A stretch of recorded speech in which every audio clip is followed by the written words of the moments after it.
Hey, Brian here with the Minds Effect. So how the hell do you get addicted to stress? Nobody wants it, or do we? You know, when I first heard this info, the light bulb went off in my head. And right away I realized this is the way I've been living most of my life. Doesn't make sense, right? Check this out.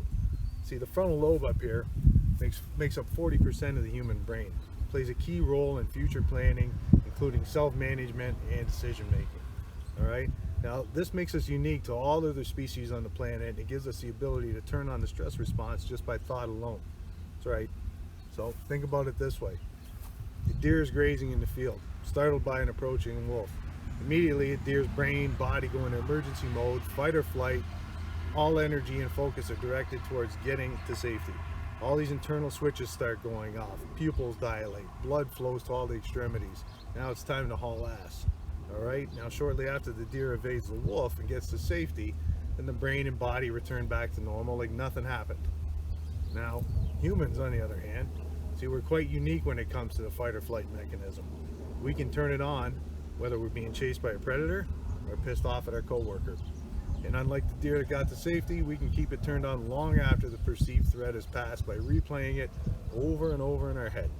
You know, we don't even need a physical problem to arise. We can project future potential worst case scenarios with work, relationships, finances, all getting the same response. Now, I know this firsthand. This became part of my life since my late teens. I applied it everywhere in my career in life.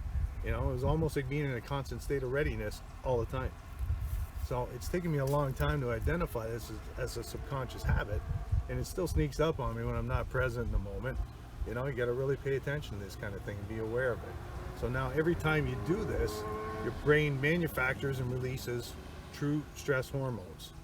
Now, this is part of the problem. Dopamine, feelings of pleasure, satisfaction, highly addictive. Epinephrine or adrenaline. This is more effect on your heart, blood, gets everything moving. Norepinephrine. This is effect on your blood cells. This is blood flowing to the extremities. And especially cortisol. This is the primary stress hormone. And this suppresses any non-essential functions of the fight or flight situation.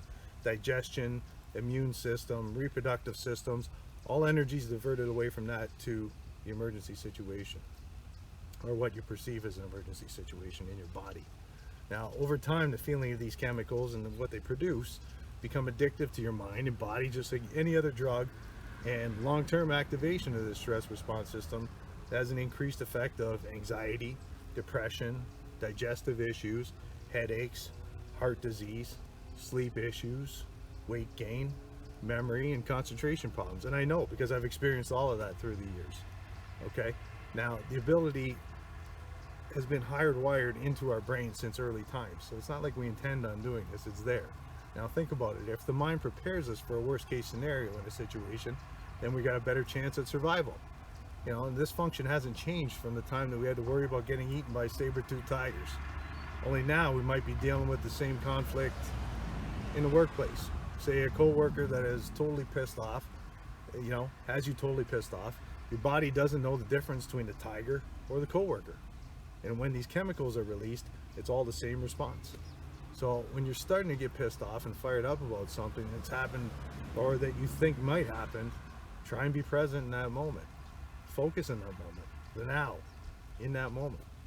This will break the pattern because the mind can't focus on more than one thing at a time. You'll start to recognize your patterns, and you know, once you get more practice at it, it becomes more easy to stay present and recognize these issues as they're coming up. You know, so I'll leave you with something I heard a while ago. It made a lot of sense to me. You can't always control what's going on outside, but you can definitely control what goes on inside. And this is your awareness, and this is how you're interpreting situations around you. Okay? All doesn't have to be fucking bad and end of the world situations. It doesn't need to be interpreted like that. It's all up to you.